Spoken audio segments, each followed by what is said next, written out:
Neverwinter was announced quite some time ago, and last week I finally got to play the beta. I spent 4 days in the world of Dungeons and Dragons, and in the rest of the video you'll find my first impressions. I've split up the video in different parts that each handle a different topic. That's because there's a lot to talk about, it's an MMO after all, and I wanted to keep it simple for everyone. Let's get started with the different playable races. The 7 playable races that are in the game right now are the dwarves, the humans, the elves, the half-elves, the tieflings and the halflings. Tieflings are basically demon-like creatures and halflings are your regular hobbits, although they do seem to wear shoes in this game. The 7th race are the drow. They're a kind of dark elves, but you can only play this race if you buy the Founders Pack, and this Founders Pack costs you $200. Not exactly cheap. Depending on the race you pick, you also get different bonus attributes. And when you finish picking your race and your class, you can customize your character, and it can be very specific.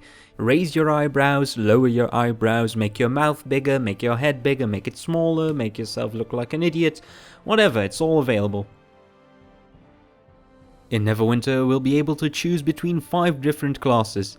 Sadly, only 3 of those classes were available in this beta. The 2 others were still under construction. Let's start off by talking about the classes that I actually got to play. The first one being the Trickster Rogue.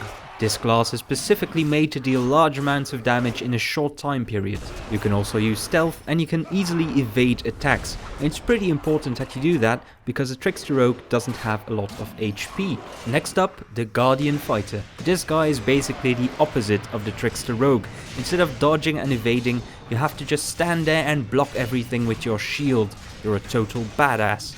On the other hand, you don't do a lot of damage, so it's a trade-off. The last class I got to play, and also my personal favorite, is the Devoted Cleric. You can easily kill a lot of enemies as a Devoted Cleric, but it's obvious that you're supposed to be the healer. This guy was also the only ranged class in the beta. I said this class was my personal favorite, and that's because of that little bar you see on the left of him. By healing or doing damage, you fill up the bar and you can use that power to activate special effects on all your skills. This gives the class a lot more variation in comparison to the other 2. It should be pretty obvious by now that these 3 classes represent each a part of the Holy Trinity: a tank, a healer and a DPS. So don't expect anything too revolutionary when it comes to team play in this game. I also mentioned 2 classes I didn't get to test in the beta. The first one is the Great Weapon Fighter. This guy wears heavy armor and uses big 2-handed weapons. And the second one is the Control Wizard. You might want to compare him to a mage. Contrary to most MMOs, Neverwinter is more tailored towards action gameplay. Kinda reminds me of Terra. There's no waiting for global cooldowns, and instead it feels a lot like playing a hack and slash game. This is a very nice addition to the game, and although Guild Wars 2 tried to do the same, Neverwinter goes a lot further. When you finally decide to kick some behind, you'll discover that you have 3 different kinds of skills. The first kind are the at-will skills.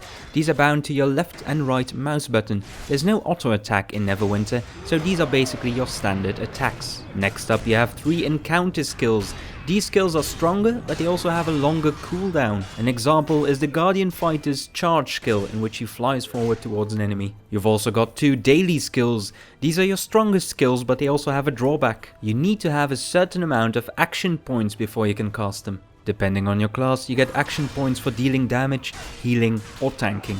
Lastly, you've also got 1 more skill left that's bound to your tab button. By pressing the tab button, a Trickster Rogue can become invisible, a Guardian Fighter can mark an enemy, which is very handy for dungeons, and a Devoted Cleric can use it to add extra effects to their existing spells. Of course, as you level, you'll unlock more skills, but there's a maximum number of skills you can put on your action bar. You'll have to decide if you need that healing spell more or that offensive spell. It's up to you. This might sound a bit strange when we're talking about an MMO, but this game feels a lot like a single player experience, and that's not necessarily a bad thing. This game features a lot of instances, so basically these are areas where you play alone. There's a lot of dungeons, and not all of them are group dungeons. Most of them are actually single player dungeons that are used to complete quests. In this way, the game feels a lot like Guild Wars 1. On the other hand, there are also lots of persistent worlds, by which I mean areas that keep existing even if a player logs out, a bit like World of Warcraft. The combination of MMO and single player content is very positive, because you still feel like you're playing an MMO, but you get the difficulty level of a single player game.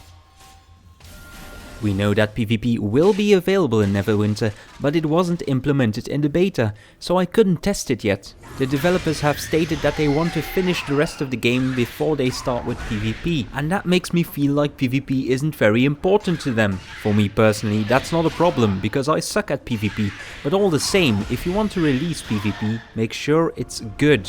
Don't release PvP if it's gonna suck anyway. You might just leave it out then, because it's only going to be bad publicity for your game. There's not a lot of information available for the endgame of Neverwinter. The only real info we got so far is about the Foundry, a place where you can create user-generated content. Every player can be their own dungeon master and create a dungeon for their friends to explore. You can also rate each other's dungeons, so that's pretty nice. Sadly, the level editor wasn't in the beta yet, so I didn't get a chance to test it out. I did, however, get to play a few pre-made dungeons, and those were pretty good. It showed a lot of possibilities. But the real question here is this enough to fill up the endgame? What are you gonna do when you hit level 60, which is the max level, by the way? Are you just gonna play Foundry all day? I don't know. Let's just hope that Neverwinter doesn't make the same mistake a lot of other MMOs do, that is releasing with a lack of endgame content. That has been the downfall of several MMOs already. Neverwinter is going to be a free-to-play game, and this is dangerous because there's always a chance of getting a pay-to-win game instead. For those who don't know what pay-to-win is, it's basically that you need to spend money to be any good at a game. For example, you have to buy better gear from the shop. Let's hope this will not be an issue and that we'll only be able to buy cosmetic items, mounts and maybe an XP boost. However, Cryptic Studios hasn't released any details on what they're going to sell in the shop and how much the price is going to be. One thing is certainly for sure, Neverwinter is a game you should definitely keep your eye on. Its strongest points so far are the gameplay and the ability to create your own content. However, we don't know anything about the endgame yet, and there's not a lot of info about what we're going to be able to buy with real money. There was also no PvP available in this beta. I'm afraid we'll just have to wait and see. So far the game has a lot of potential, but it could go both ways. Let's hope Cryptic Studios makes the right decisions and that we'll be able to add another free-to-play game to our game collection. And so we've reached the end of this preview video. If you have any more questions that weren't answered by this video, feel free to leave them in the comments and I'll be sure to reply with an answer. Thank you for watching and goodbye.